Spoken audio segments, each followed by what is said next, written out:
a empresa coloca um monte de jornalista na mesma sala e ninguém sabe em que momento você vai ser chamado pra fazer entrevista. Você pode ficar lá só meia hora, você pode ficar 1 hora, você pode ficar 2 horas, você pode ser a última pessoa a entrevistar o cara. Sim. E no caso do Hugh Jackman, eu fui, acho que, a penúltima pessoa. Ele já tava morto lá. Então, eu fiquei... Não, ele foi um querido, foi super simpático, mas, eu tava ali 2 horas na sala passando mal, eu tenho ansiedade, então assim... Eu tenho ansiedade. Acho que foi 2017, que foi na época de Logan, quando ele veio pra cá promover Logan. Não lembro se foi 2017 ou 2018. É uma sensação muito ruim, sabe? É uma sensação que não gosto de ter, porque sempre trazem um banquete pros jornalistas. Eu não conseguia comer, porque se eu comesse eu ia passar mal de tão nervosa que eu tava. E aí era tipo...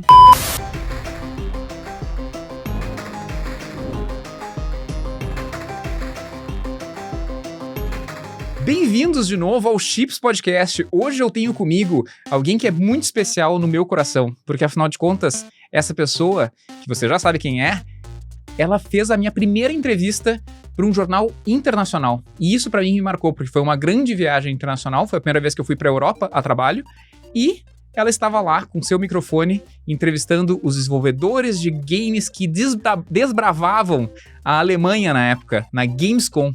Bruna Penilhas, muito obrigado por estar aqui. Eu que agradeço o convite, é um prazer poder trocar ideias, falar sobre a vida, relembrar esse momento que também foi muito especial para mim, porque também era minha primeira vez a trabalho na Alemanha. É verdade?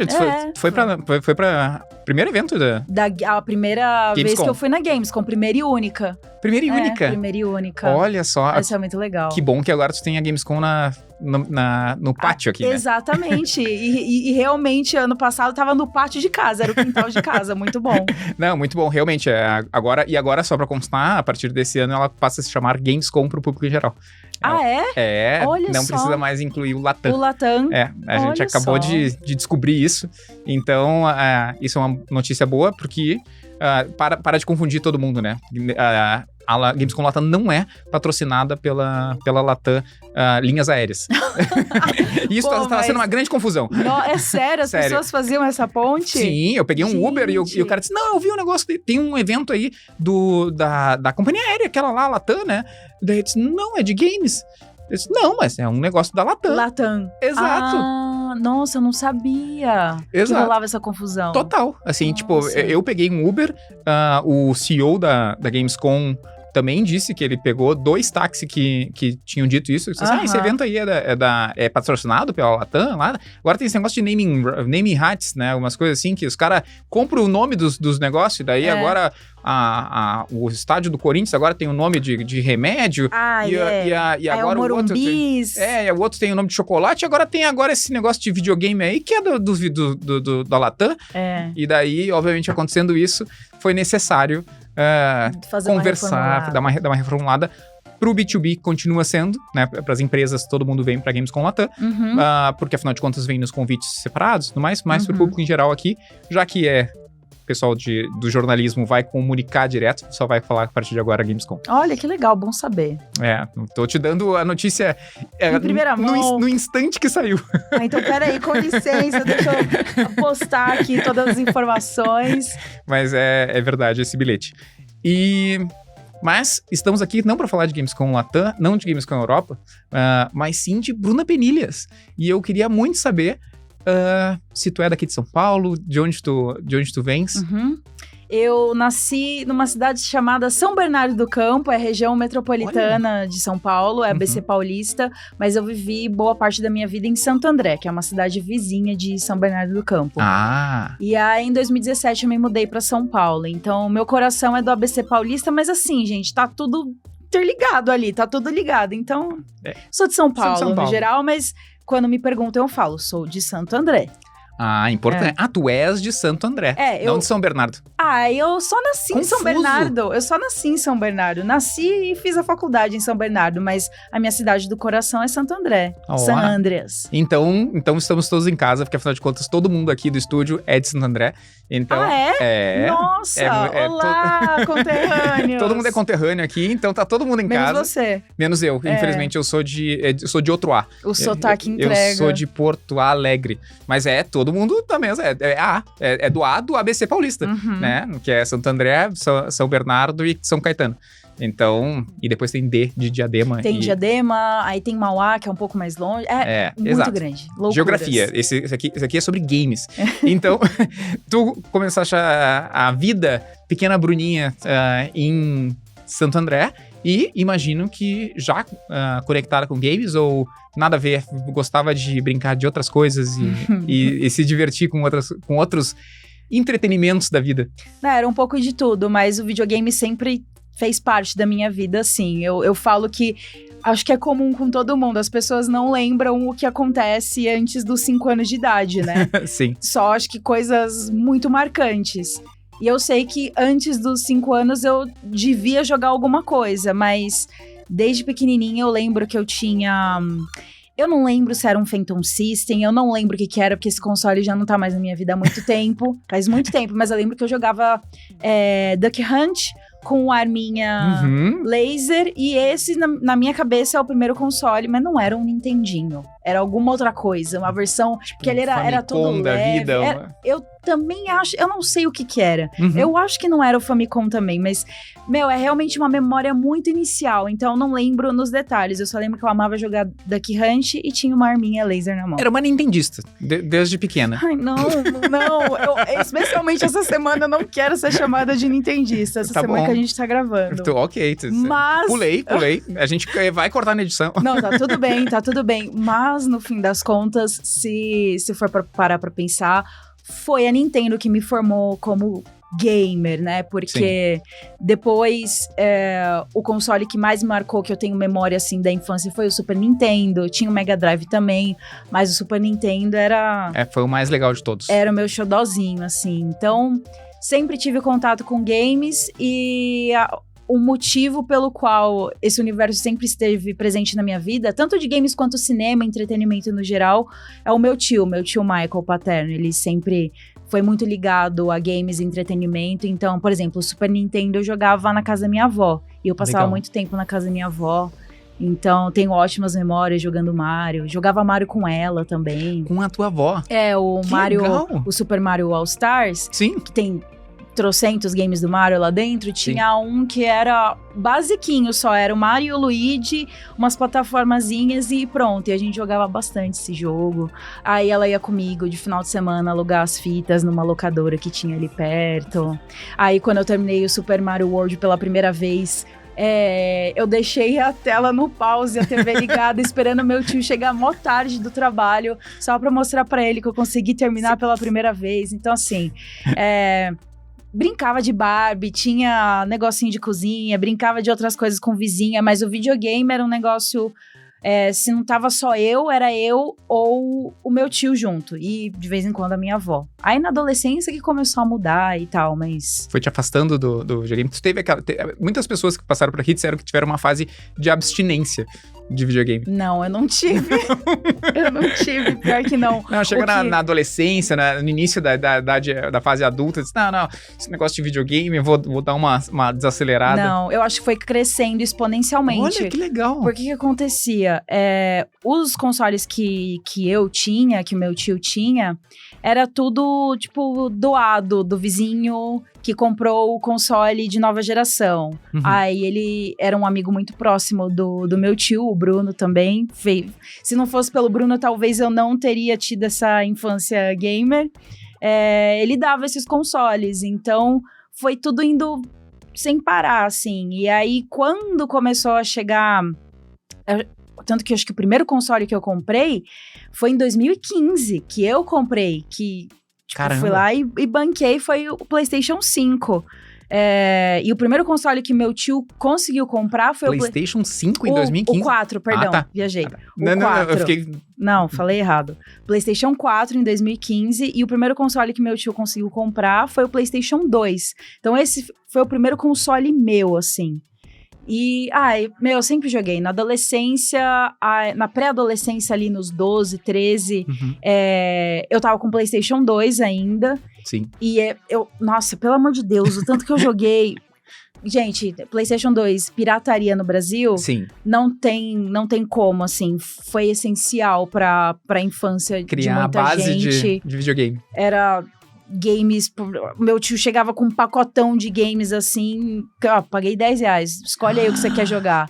E aí, eu não consumia, tipo, sim, revistas, eu não fazia ideia. E ele também, se consumia, eu não sei. Mas ele não me falava, ele só chegava com os games e aí eu ficava olhando. Pá.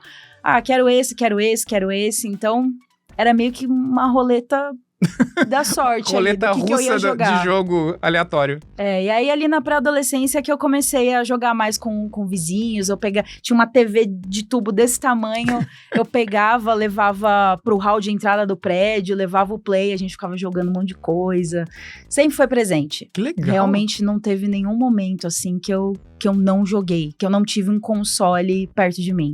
Me tira uma curiosidade agora, tu falaste uma coisa interessante, que é a questão de pirataria e tudo mais. Não vou entrar nesse assunto, eu vou entrar num assunto paralelo, que é, pelo fato de ter uma gama muito grande de jogos, quantos jogos tu realmente jogou e acabou?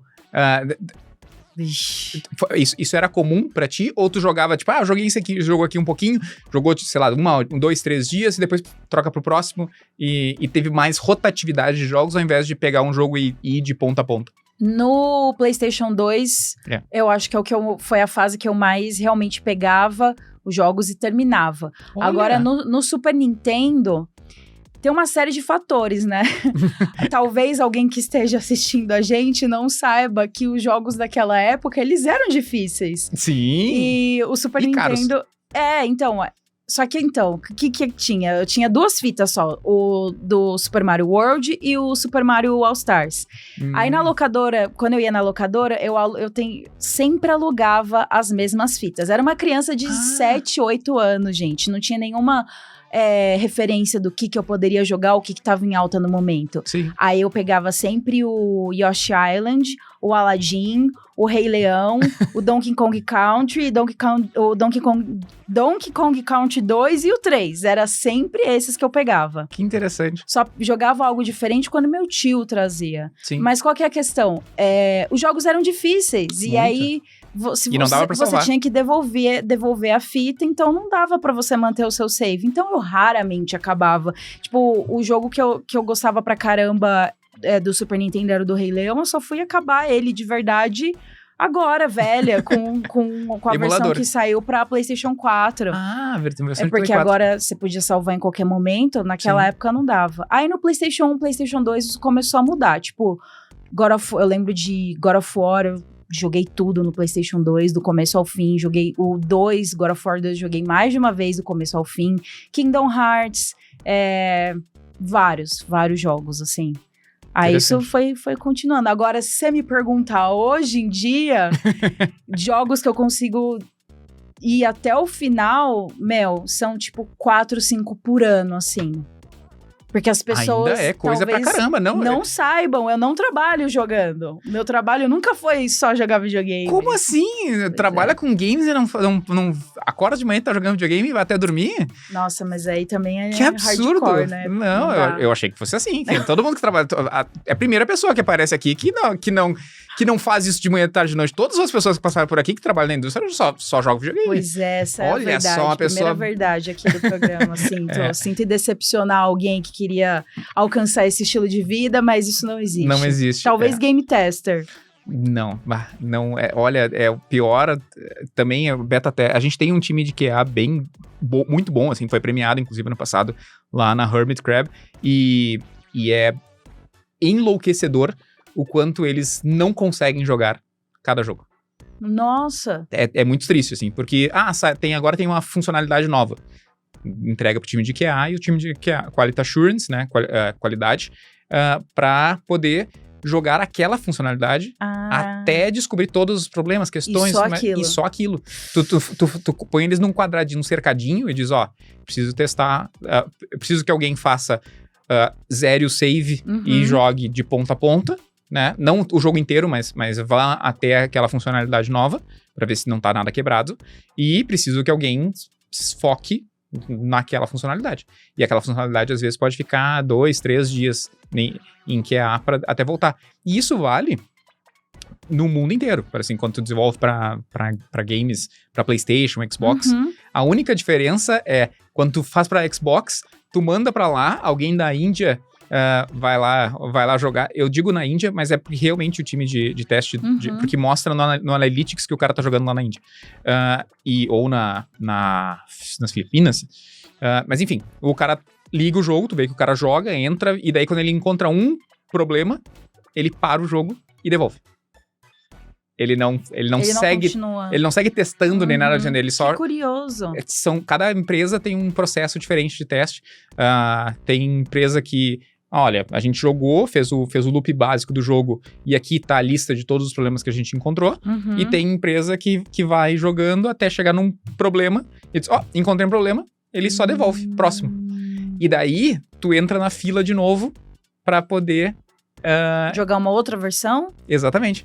Então, o que acontece? Eu tô com um jogo de qualquer coisa, de jogar bolinha na parede. E daí, o jogo tem um problema quando ele bate na parede, a bolinha, ao invés de voltar, ela sobe. Só que tem outros problemas, de interface e tudo mais. Se o cara jogou a bolinha na parede, bateu pra cima, ele reporta o problema, e daí tu resolve esse problema, e diz, era só o problema que tinha. Só que isso levou, o cara reportou, na terça, eu mandei na segunda, o cara testou na quarta, reportou, eu resolvo na quinta, mando de novo na sexta, e daí eu entro na fila de novo, lá na segunda-feira da semana que vem, ele vai lá, testa, e ele diz, agora tem um problema na interface. Eu disse, mas eu achei que só tinha esse problema. Então, por isso que tu tem que ter um time de qualidade muito forte, pra que tu não tenha que ficar nessa... Porque nesse vai e volta. Porque esse vai e volta, cara, às vezes leva uma semana inteira, um problema. Tu mandou, o cara passou em outro fuso horário, testou, deu problema, reportou, a gente pega na manhã seguinte, consegue resolver na sexta-feira, às vezes tá através do fim de semana, por isso que tem crunch. É isso que eu tava pensando, e o crunch rolando solto. Exato, mas é porque o time de QA interno não fez o trabalho ideal, entende? Um trampo muito doido. Eu bato palma sempre pro time de QA, que eu sei que é um trabalho bem difícil, e precisa ter uns gurizinhos do dedo podre, assim, que é uns caras que dão sorte de, tipo, pulei num negócio aqui, encontrei um negócio que os caras vão encontrar, entende? Beleza, então vamos resolver isso aqui, porque como desenvolvedor não tem como resolver muito. Mas enfim, me estendi demais, e o importante aqui é a nossa convidada, então... Não, mas fiquei interessada, porque é uma profissão que eu sempre tive curiosidade em saber mais, pensando aí no futuro, né? Se um dia eu precisar, planos B, planos C. Não, é uma profissão legal, mas é uma profissão que exige muita metodologia. Quem tem time bom de QA, assim como tem a Cocu, como tem a antiga Aquiris, esses caras têm um planejamento e um sistema de planilhamento excepcional. Assim, que eles, isso aqui, deixar tudo aqui mais prático e organizado do jeito possível. Exato. Tipo, entrou e principalmente entregar uma resposta compreensível pro time de programação. Porque às vezes, assim, encontrei um problema aqui. Quando tá travando a tela do jogo. Onde? Quando? O que tu fez? Entende? Por que tá travando? Sempre que tu faz... Quando o cara te diz, tá tendo esse problema aqui, e sempre quando eu faço isso, eu venho desse lugar aqui e travo o jogo e dá um problema, poxa, é outra história. Tu tem muito mais facilidade de conseguir dizer, eu entendi o que tu tá fazendo, entendi aonde que tá dando problema, por que que tu... Porque quando tu coloca no controle nessa forma, dá um problema lá na programação, saquei. Então, já sei onde por que tá acontecendo. Quando diz, deu problema? Deu problema não me resolve nada, né? Muito aberto. Muito aberto, exatamente. Então, e o pessoal de QA dessas grandes empresas, da Nintendo, da PlayStation e Xbox, eles mandam um QA muito bom. Normalmente de vídeo do que tá acontecendo. Tipo assim, o vídeo rodando do cara e travando. Então, tu sabe até o que o cara tava fazendo de verdade para dar problema. Então, interessante. Bem legal. Mas, enfim, dito isso, pulando do assunto de Quality Assurance, tu jogaste, falou da questão de passar a vida jogando, jogaste vários jogos legais, comentou da questão de que no PlayStation realmente tu acabava vários jogos. Eu acho particularmente que acabar 5, 6 jogos no ano, na minha cabeça é uma coisa que é tipo as pessoas que dizem, eu leio 48 livros por ano. Oi? Então, é que eu tenho amigo que termina, tipo, 50 jogos no ano. Não. Então, eu fico, tipo assim... eu sou neném, sabe? Porque não dá tempo, gente. Tem semana que é tão corrida que não dá tempo de jogar. Semana passada, eu não liguei nada porque eu não tava com cabeça. Quer que eu diga, assim, a última vez que eu joguei videogame... Se exponha. Deve fazer 4 meses. E que jogo que foi? Foi... Lego Star Wars. Com meu filho. Porque a gente jogou todo o Lego... O jogo que eu acabei o ano passado, eu acabei um jogo ano passado, foi o Harry Potter, aquela... De Lego? De Lego.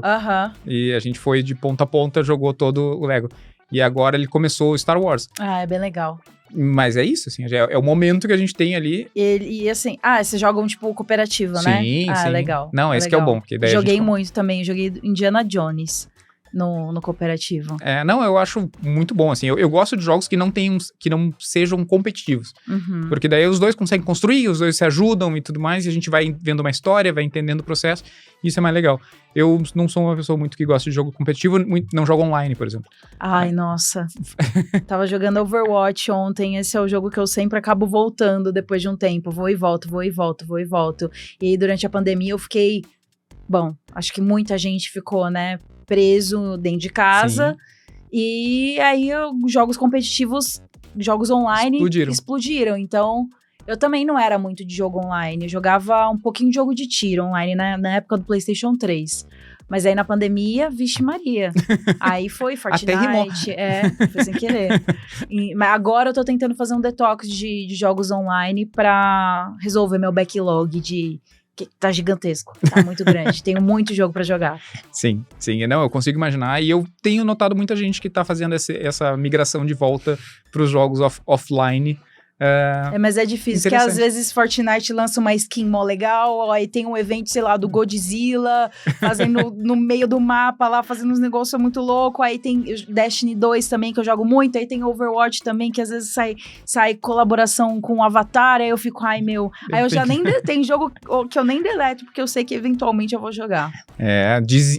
Disse o CEO de PlayStation que tu só precisa ter 10 jogos na memória do teu videogame, né? Ele deu essa... Depende do tamanho do jogo. Não, ele disse que, tipo... Não, a gente colocou esse HD aqui porque a gente notou que o usuário comum não usa mais do que 4 a 5 jogos durante o mês. Mas faz sentido, você vai apagando, né? Exato. Né?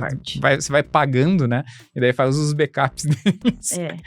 Mas, voltando pra questão... De carreira, tu jogaste bastante, e quando que tu entendeste que poderia ser uma carreira? Tu foi direto pra que formação tu tiveste? Então, a minha primeira opção de formação, que eu mais queria fazer, era gastronomia. Olha! Só que, não rolou, e a faculdade que eu queria não tinha bolsa de estudos, e... Aí tive que mudar. Aí a minha segunda opção era design gráfico, mas aí eu tava vendo que também era muito difícil de achar... faculdades interessantes ali perto e acessíveis, tanto de distância quanto financeiramente, e todo mundo falava, não, você vai se lascar muito nessa profissão, design gráfico só se não se dá mal. Aí minha mãe virou pra mim e falou, Bruna, você gosta muito de livros, você vai muito bem nas redações, você gosta muito de cinema, por que você não faz jornalismo? Aí eu, verdade. Olha. Aí eu me formei em jornalismo com o propósito de trabalhar na editoria de entretenimento. Eu fui pensando em trabalhar com cinema, porque já era uma coisa que eu gostava muito também, acompanhava já, tipo, premiações e tal. Sim. Sempre gostei bastante. Eu não fazia ideia que o jornalismo de games existia. Isso lá em 2013, quando eu comecei a faculdade. Caramba. Porque... realmente, eu não tinha um ciclo de amigos gamers, na internet o meu ciclo era completamente diferente também, então... E não tinha revista, tu disseste, né, que teu tio Não trazia revista. Eu acho que ele não comprava. Ele é muito do quadrinho, de coisa impressa. Ele é, cara, uma coleção gigantesca de quadrinho. Agora, de revista gamer, ele não tinha. Então, eu realmente não tive ninguém pra me dizer, olha, você já viu isso aqui? Olha, você conhece esse site aqui? Então, eu não fazia ideia que o jornalismo de games existia. Até que em 2014, no meu segundo ano de faculdade, surgiu uma oportunidade de fazer um estágio num site que não existe mais, se chama Selector. Ele era o site de games do Canaltech. Interessante. E aí eu comecei a estagiar lá. E aí eu percebi, meu Deus, eu posso unir jornalismo com games. E aí era uma equipe pequena, pessoas muito legais, então era um pouco de tudo, que é de padrão de qualquer site de games. Em 2015 eu comecei a estagiar no IGN, antes mesmo do IGN estrear, eu já estava lá aqui no Brasil, eu já fazia parte da equipe. Sério? Que história é essa? Como isso aconteceu? É porque eles recrutaram a gente antes justamente para alimentar o site, né? Então o site estreou em março, inclusive esse ano faz 10 anos, 2025, parece que faz uma vida atrás. Então a gente começou, sei lá, acho que um mês antes pra traduzir review, pra colocar notícia no site, pro site estrear e não tá vazio, né? Nunca tinha pensado, nossa, desculpa, não sei vocês, mas eu tô perplexo com essa questão óbvia, como tu disseste, mas que é de tu subir um site já com conteúdo, né? Então, um mês trabalhando para criar o conteúdo base do site. O Pablo e o Petróleo estavam há mais tempo lá, né? Sim. Aí depois eles contrataram o pessoal da redação e aí foi isso. Aí eu me encontrei ali. No IGN também eu falava sobre cinema, anime, entretenimento no geral. Então deu para unir tudo e foi a minha especialidade principal por muitos anos. Que legal, poxa. E daí, como foi a carreira no IGN? Porque tu disseste que tu entrou lá em 2015. 2015. Se eu não me engano, foi fevereiro de 2015. Eu lembro até hoje o dia que me ligaram pra falar. Eu tava jogando GTA V no quarto na casa da minha avó. E aí me ligaram pra falar que ia rolar e, nossa, foi uma alegria. Tu tinha mandado currículo ou alguém te encontrou por tu trabalhar no Select? Eu mandei currículo. Olha, eu não lembro de onde que surgiu o e-mail. Era um e-mail muito engraçado. Era tipo, PQP, quero trabalhar no IGN Brasil. Aí eu mandei e aí eles me chamaram pra fazer entrevista. E, enfim, aí deu tudo certo. Sim, não. Acho que por muito tempo tu foste sinônimo de IGN, pra mim, pelo menos. E como a gente já comentou, tu trabalhaste muito tempo em redação. Como é que é a função dessa questão? Quando é que tu começou a sair e ir para os eventos? Uhum. Vocês já cobriam eventos desde o início? Como é que a IGN tratava o Brasil?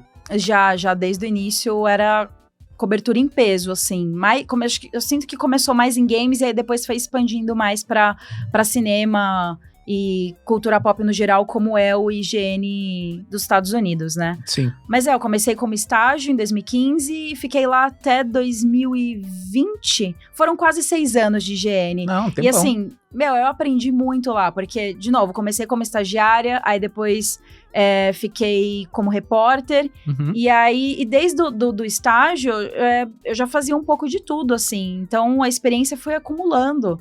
A maior parte da minha carreira foi no IGN. E depois de repórter, eu virei editora assistente. Então, era mais responsa de revisar texto, editar texto, organizar a pauta, organizar agenda e tal.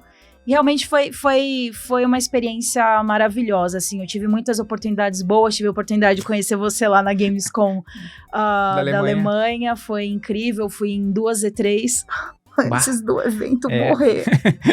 Eu nunca fui no E3. Ai, putz, E aí, eu até fico um pouco triste, né? Porque a gente foi na Gamescom em 2018, né? 2017. Em 2017, eu morei muito tempo em São Paulo. E em 2017 foi quando eu voltei pra Porto Alegre. Uhum. E daí, durante o ano, eu disse, olha, eu tenho uma agenda estruturada para os eventos que vão acontecer durante esse ano. Já até acordado com outras empresas, não com a Rockhead, onde eu trabalhava. Então, eu fui pra Game Connection Paris, em 2017, e fui pra Gamescom. Então foi 2017. Pra apresentar o jogo que a gente tinha de Archer, o Starlit Archer Club. Uhum. Então, acredito que tenha sido 17. Então, e aí foi um ano que eu ainda tava começando a aprender a me posicionar pra câmera de um jeito muito improvisado, sabe? Eu tava 2 anos no IGN, o grosso do meu trabalho era texto, não era vídeo. Sim. E aí eu penso isso em não ter mais a E3 e tal, eu queria poder ir nesses eventos com a experiência que eu tenho agora. Porque embora eu tenha aproveitado muito naquela época e tenha aprendido muita coisa, pra gravar vídeo, eu ainda era muito bebezinha, sabe? Então, de vez em quando eu vejo os vídeos dessa época, eu fico, nossa, que vergonha. Mas faz parte, é a evolução de todo mundo. Não tem ninguém que começou já arrasando, faço tudo e tá tudo certo. Não, faz parte. Mas faz parte e eu sou muito grata por essas oportunidades, de verdade. Acho que foi muito legal, acho que foi uma experiência legal. O teu primeiro evento internacional, a tua primeira entrevista com microfone e tudo mais... tem um nervoso, alguma lembrança de ter entrevistado alguém que disse, nossa, quem foi uma pessoa absurda que eu tava ali pessoalmente. Chips. Acho que todas as entrevistas, principalmente na parte de cinema, cara, é assim, a ansiedade no talo, ao ponto de não conseguir comer. Porque, por exemplo, as junkets de cinema, a minha primeira internacional foi com o Hugh Jackman. Eu já fico até sem ar de lembrar o nervosismo que eu senti. Então, resumindo a história, é assim... A empresa coloca um monte de jornalista na mesma sala e ninguém sabe em que momento você vai ser chamado para fazer entrevista. Você pode ficar lá só meia hora, você pode ficar 1 hora, você pode ficar 2 horas, você pode ser a última pessoa a entrevistar o cara. Sim. E no caso do Hugh Jackman, eu fui, acho que, a penúltima pessoa. Ele já tava morto lá. Então, eu fiquei... Não, ele foi um querido, foi super simpático, mas... eu tava ali 2 horas na sala passando mal, eu tenho ansiedade, então assim... Eu tenho ansiedade. Acho que foi 2017, que foi na época de Logan, quando ele veio pra cá promover Logan, não lembro se foi 2017 ou 2018. É uma sensação muito ruim, sabe? É uma sensação que não gosto de ter, porque sempre... trazem um banquete pros jornalistas. Eu não conseguia comer, porque se eu comesse, eu ia passar mal de tão nervosa que eu tava. E aí era tipo... Não tinha o que fazer. Aí quando você senta na frente do cara, teu cérebro desliga, aí você consegue fazer a pergunta, porque você tem tipo 4 minutos, um cronômetro atrás dele, te observando, e aí beleza, aí vale tudo a pena. Agora, por exemplo, numa E3, numa Gamescom, é uma sensação diferente de nervosismo, porque eu acho que nem dá tempo de você pensar o nervosismo. Você não tem ali, muitas vezes você não tem ali 2 horas pra preparar a pauta, pra ter certeza que é essa pergunta que você quer fazer. Sim. Muitas vezes é tipo, o cara chegou, você tem que fazer na hora, você não vai pensar, você vai fazer. Então é um nervosismo um pouquinho mais desesperador, talvez. Sempre tive frio na barriga com esse tipo de coisa, ainda mais em evento internacional que você tem que ter o inglês ali na cabeça e tal, é difícil. Sim. Nossa, outro que eu quase morri do coração também foi o Troy Baker na E3. Nossa, é de passar mal, assim, mas vale muito a pena, vale muito a pena. Foi bom, foi ruim, mas foi bom. Foi ruim, mas foi bom, exatamente. Muito bem. Falando em foi ruim, mas foi bom, tivesse toda essa experiência incrível na IGN, fico feliz que tu estiveste lá, que a gente se conheceu, e daí tu saíste da IGN e recebeste um convite de alguém que já esteve aqui também, chamado Cláudio Prandoni, se não me engano. Querido. Eu adoro ele, e foste pra trabalhar na MTV, é isso? Adorei o gancho, foi ruim, mas foi bom, porque é o que resume a Loading, né? Foi Sim. Exatamente isso, a gente foi trabalhar nesse canal Loading, que durou, o quê? 6, 8 meses por aí. E lá, o Prandas me convidou para apresentar um programa chamado Game Shark, que era basicamente um detonado de games.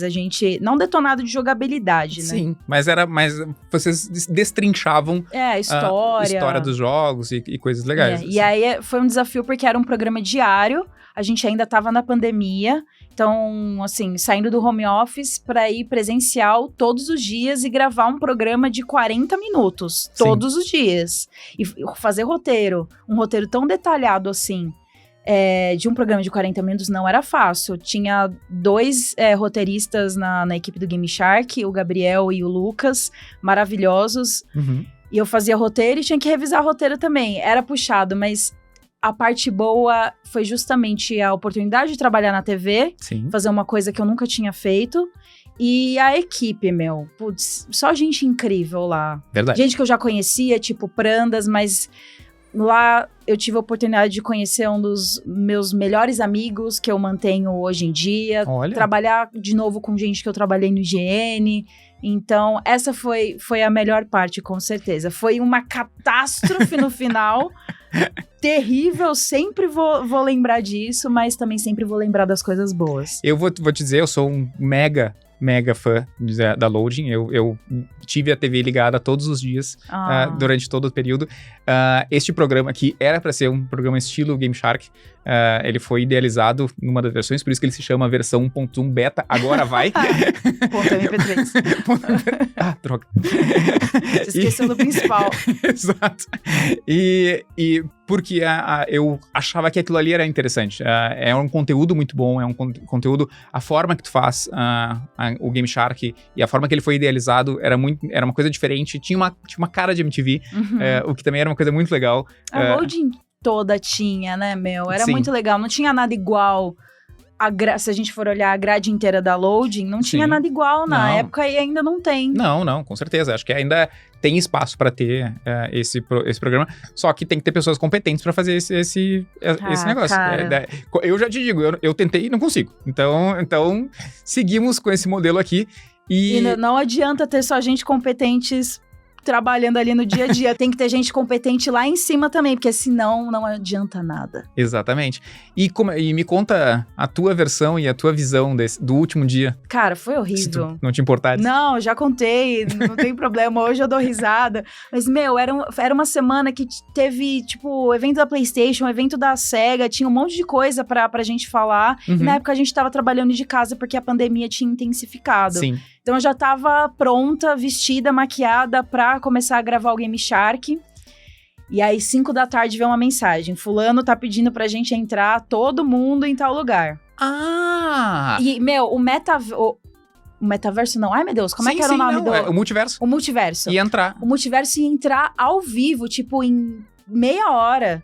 Ah, tá, não. E daí não entrou. E aí, daí não entrou. Beleza. E aí, junta todo mundo na chamada, e o fulano vira e fala, então, a Loading acaba agora. Hoje é o último dia de vocês aqui na Loading. Amanhã não vai ter mais nada, blá, blá, blá, blá, blá, blá, blá, blá. E cara, eu dou risada, mas assim, foi terrível, foi desesperador. E aí todo mundo começou a ficar em choque, gente começou a chorar, foi um desespero. Não, eu lembro... E aí foi isso. Eu lembro como se fosse hoje, assim, e até porque eu mandei mensagem pro Prandas, acho que mandei mensagem pra ti também, e a gente tava discutindo isso, porque eu tinha uma memória de que, tipo, não, mas... o pessoal tava preparado pra entrar, pra gravar e tal. Tava. E, na verdade, tu tava preparada pra gravar. Pra gravar, mas eu tinha todo o pessoal preparado pra entrar ao vivo. Sim, Então, assim, foi muito caótico, foi muito triste.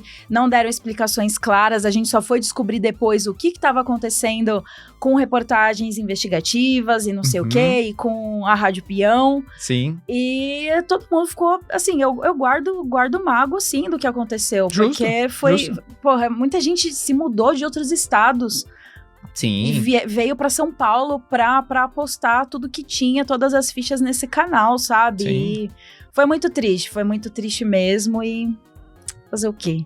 Não, com certeza. Mas ainda assim foi um marco na história dos games. Eu acho que isso é muito, muito legal. Acho que eu olho sempre com bons olhos. Assim, vejo... Que bom, fico feliz. Tenho muita felicidade de torci por vocês todos os dias e sou muito feliz de ver todo mundo bem, né? No final das contas, a gente teve esse grande tropeço, né? Mas todo mundo tá bem. Eu, talvez por estar um pouco mais tempo no mercado, eu vi essas viradas muitas vezes, né? Uhum. Eu vi a South Logic ser fechada com o Ubisoft Porto Alegre, vi o pessoal que veio também, fez a mesma coisa, veio pra cá pra trabalhar na Ubi São Paulo e fechou. Então, vi esses layoffs de, tipo, finalizou. A Glu, aqui em São Paulo também, que fechou 100%. Mas é mais impactante, claro, todas as demissões são impactantes, mas é impactante quando você demite, tipo, 60, 70 pessoas do dia pra noite. Todo mundo na rua, estúdio acabou. inteiro. É tipo assim, olha, amanhã não é você que tem problema. Não, o estúdio acabou. Entende? Tipo, não vai ter mais ninguém. Vai sobrar o fulano lá que vai só zerar as máquinas e vender. Entende? Por isso que eu diferencio as demissões que eu tive na minha vida. Total. A demissão que eu tive depois da Loading, que foi no Canaltech, é completamente diferente da demissão que eu tive na Loading, Não, a Loading não tem nada a ver contigo, não tem nada a ver com ninguém, entende? Tipo, do time que tá... Não à toa, todo mundo é super competente e tá bem posicionado. Eu vejo isso, assim, no mercado. Foram pra áreas diferentes, mas tá todo mundo super bem, entende? E o mesmo vale pro pessoal da indústria de games que tava aqui na UB, agora foi pra fora, trabalhou em Candy Crush, trabalhou no FIFA, tá no próprio Overwatch. Então, poxa, é o cair pra cima, né? Na hora dói, né? Mas depois tu entende que, tipo, não, o pessoal é competente, só aquela estrutura não tava funcionando naquele momento pra aquele formato. Sim. Então, eu fico feliz, entende? Tipo, fico feliz com todo mundo onde cada um está. E daí, saindo da Loading, tu foste... Eu fui pro Canaltech. Aí eu fui como editora da editoria de games ali. Montei a equipe com pessoas queridas, inclusive com 2 amigos, o Golden Boy e o Lucas Arras, que também vieram da Eu conheci o Golden Boy da Loading e eu sou fã incondicional. Ele é maravilhoso. Assim, um dia, Golden Boy, se tiver disponibilidade, venha conversar comigo, porque eu quero muito conhecer mais desse gauchinho que veio parar aqui em São Paulo. É verdade, sim, conterrâneos. Exatamente. Não, recomendo muito, eu amo ele de paixão. Todo mundo que trabalhou comigo ali na editoria de games também, pô, foi muito legal. A gente ficou ali um pouquinho mais de 1 ano juntos e aí foi isso, administrar a editoria de games mais uma vez, voltando para a redação, para o grosso do dia a dia ser texto. Sim. E foi bem legal também, foi bem interessante, aprendi ainda mais em como administrar uma equipe. Qual a diferença entre o Canaltech e a IGN? Assim, desculpa a minha ignorância. Porque acho que no Canaltech eu tinha um pouquinho mais de autonomia. Eu tinha a editora-chefe geral, só que o Canaltech, ele é um site com muitas editorias. Então, assim, eu respondia a uma editora-chefe, mas aquela editora-chefe não estava ali de olho na minha editoria todo dia. Então, a maior responsabilidade era minha. No IGN, a liderança era dividida entre 2 editoras assistentes e um editor-chefe e também um segundo editor-chefe. Mudou várias coisas. Depois foi só um editor-chefe. Então, era assim, era uma liderança conjunta. No Canaltech, a responsabilidade era mais minha, mais focada só na minha pessoa. Também então, dá um peso maior. E aí também, por exemplo, era só eu que revisava os textos, que definia as pautas e tal. Era mais responsabilidade, basicamente. Entendi. E, saindo do Canaltech... Aí, saindo do Canaltech, aí eu estou onde eu tô nos últimos 2 anos. Em 2022, eu comecei um freela fixo... Na UB? Na Playground. Na Playground, exatamente. É uma empresa chamada Playground, que lá de novo, eu tô há 2 anos, e aí eu faço notícias, faço os textos. Me parece um Game Shark novo. Então, mas é que eu não falo de games no meu dia a dia. Entendo. Eu não falo de games, o meu trabalho principal ali é para as redes sociais, a maior página da Playground Brasil é no Instagram. Sim. Então são fotonotícias, são vídeos de notícias, muito focado em notícias de meio ambiente, causas sociais, bastante entretenimento também. E o PG Games, que que tá na tua cabeça... Exato. Ele foi um freela separado. Ele foi um projeto, mas ele era um freela, ele não era nada fixo. E era pra Playground também, só que era um projeto separado, em parceria com a Ubisoft. Entendi. Tá, mas então era isso explica muita coisa. Porque eu só conheço esse produto.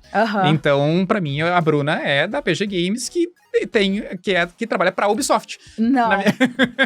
Desculpa, ignorância minha. Imagina, tipo, mas é confuso. Usava como referência o programa, então pra mim era tipo, não, ela faz isso aqui é um spin-off da Ubi, porque a Ubi também tem um programa com o próprio Rodrigo Selbach. Então, é porque o PG Games, ele tava saindo tanto no canal da Playground, quanto no canal da Ubisoft, que eles têm aquele canal de TV. Sim. Então, era um programa exclusivo que a gente tava produzindo pra eles. Entendi. Então, mas foi muito legal. Ele tem um pezinho de Game Shark, só que muito menor, Sim, tipo 5 minutos. Ou a diferença de fazer roteiro de 40 minutos e 5 era ainda trabalhoso, mas muito mais tranquilo. E foi bem legal, a gente produziu 4 temporadas, deu pra falar de bastante coisa. Sim. Tô aí na expectativa de talvez ter mais alguma temporada, vamos ver, espero que sim, porque era o meu jeito de falar de games mais no dia a dia, né? Porque eu fiquei esses 2 anos aí quase não falando de games. Se eu falava era mais nas minhas redes pessoais, assim, pra fazer conteúdo próprio mesmo, mas raramente sobrava tempo e energia.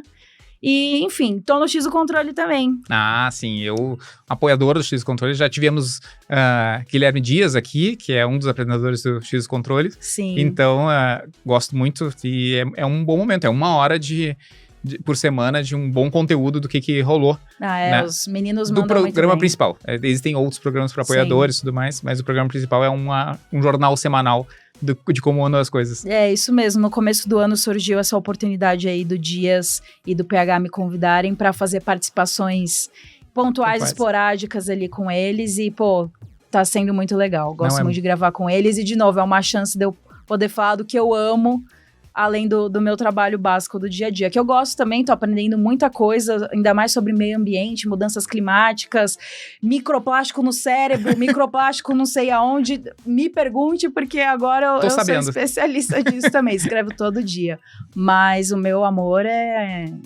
games, cultura pop no geral. Interessante, bem legal.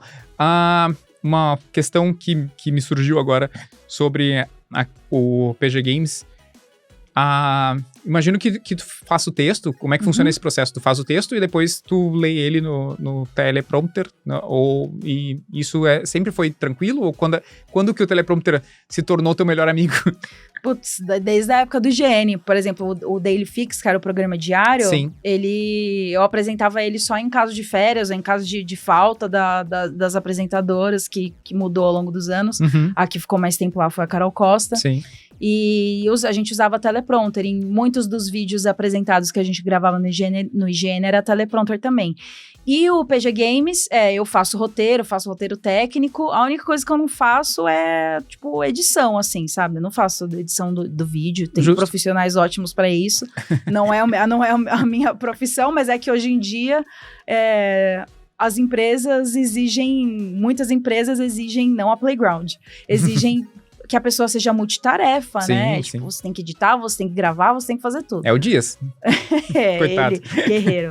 Então, eu faço o roteiro, tudo bonitinho, aí mando para aprovação e tal, e aí no dia eu gravo com o teleprompter, porque o Game Shark, por exemplo, era impossível gravar sem teleprompter, porque é um programa muito informativo. Conteúdo. Não é um programa improvisado, não é um programa, uma conversa igual a gente tá tendo aqui. Sim. Era de pura informação. Então, assim, se alguém consegue gravar 5 minutos de pura informação decorado, parabéns pra você. Eu não consigo. Não, às vezes tu corta, vê o próximo texto e dá o texto. Mas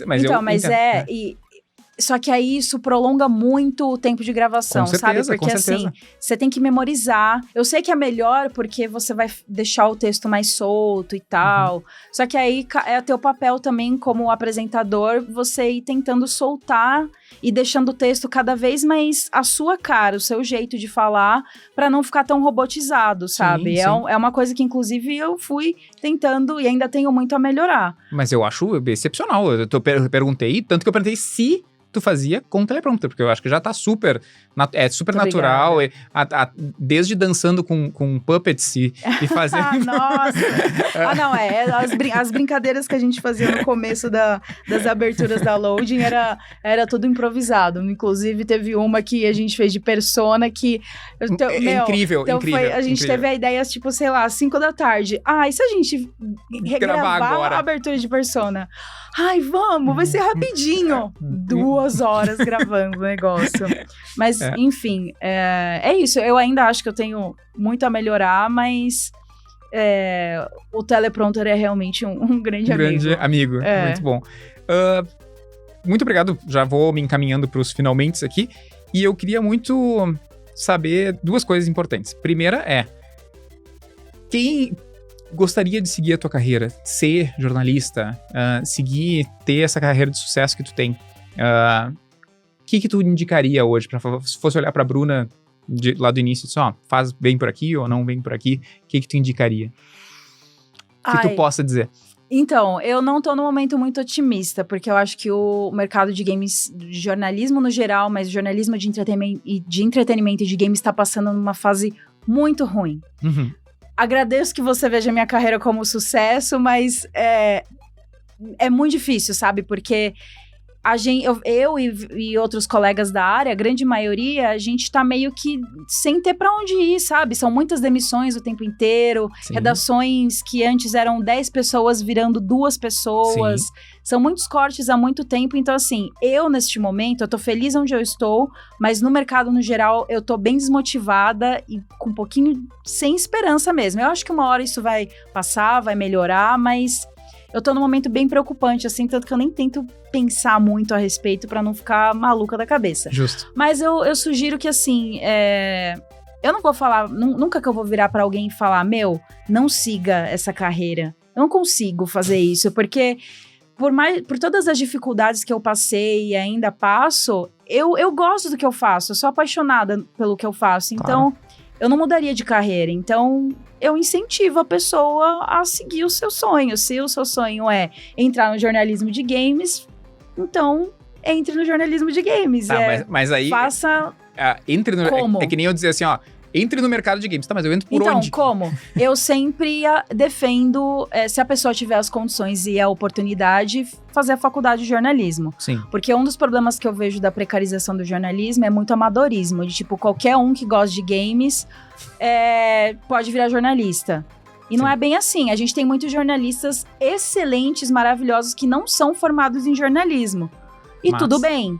Mas eu acho que tem muita coisa, ainda mais na era da desinformação que a gente tá vivendo, tem muita coisa sobre ética e tal, que a gente tem que aprender. E a maior parte a gente aprende na prática mesmo, fora da faculdade.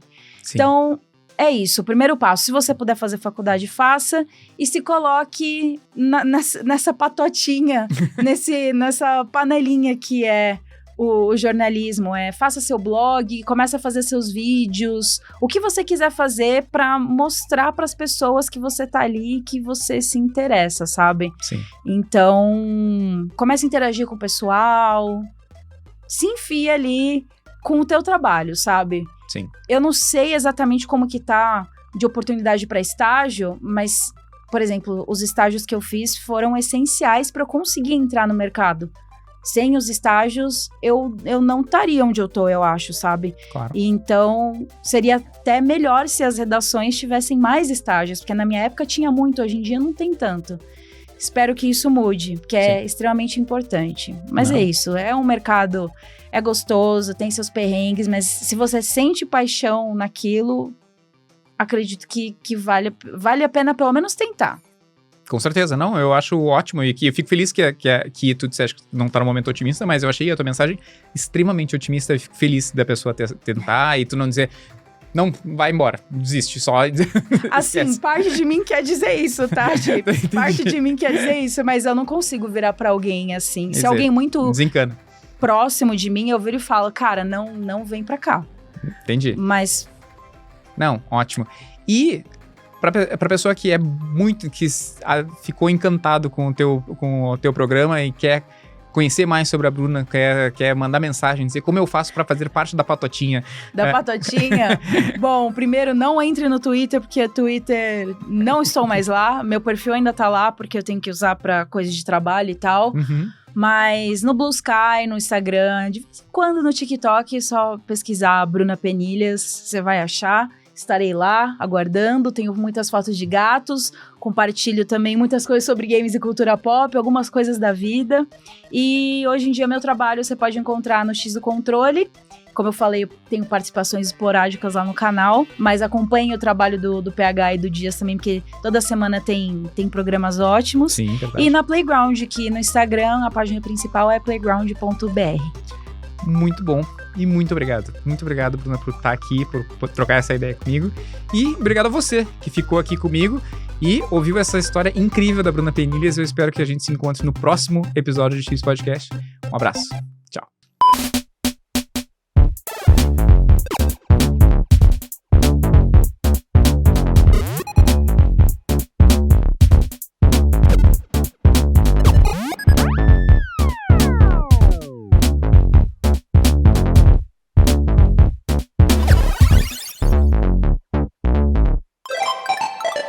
Rede Geek.